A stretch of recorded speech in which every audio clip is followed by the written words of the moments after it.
Good news Maharashtra. Ladki Bahin योजनेवर मोठी update समोर येते आहे. ट्रान्स्क्रिप्शन. मात्र निवडणूक आयोगाच्या नियमांमुळे काही जिल्ह्यांमध्ये या रकमेच्या वितरणाला थोडा उशीर होऊ शकतो. मकर संक्रांतीच्या निमित्ताने पात्र बहिणींच्या खात्यात तब्बल 3,000 रुपये जमा होण्याची शक्यता आहे. मकर संक्रांतीच्या निमित्ताने पात्र बहिणींच्या खात्यात तब्बल 3,000 रुपये जमा होण्याची शक्यता आहे.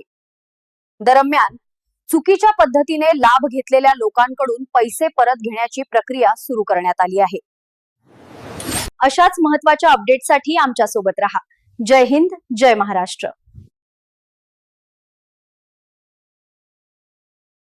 लाडकी बहीण योजनेबाबत एक महत्त्वाची आणि दिलासादायक अपडेट समोर आली आहे, जी राज्यातील लाखो महिलांसाठी आनंदाची बातमी ठरू शकते.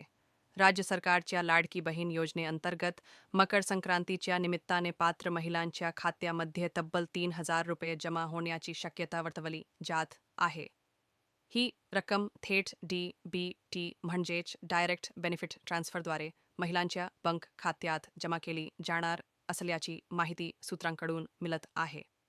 यामुळे घरखर्च, मुलांचे शिक्षण, औषधोपचार आणि दैनंदिन गरजांसाठी महिलांना मोठा आधार मिळणार आहे. मात्र यासोबतच एक महत्त्वाची बाब लक्षात घ्यावी लागणार आहे.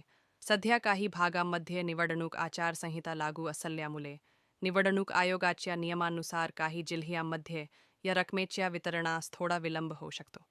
सरकारकडून स्पष्ट करण्यात आलं आहे की ही योजना बंद केलेली नसून केवळ नियमांमुळे काही ठिकाणी वेळ लागू शकतो.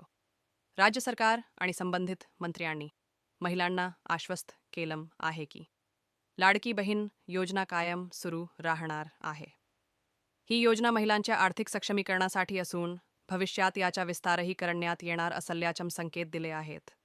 म्हणजेच महिलांनी कोणत्याही अफवांवर विश्वास न ठेवता केवळ अधिकृत माहितीकडे लक्ष द्यावं असं आवाहन सरकारकडून करण्यात आलं आहे. तर थोडक्यात सांगायचं झालं, लाडकी बहीण योजना महिलांसाठी सुरूच राहणार आहे.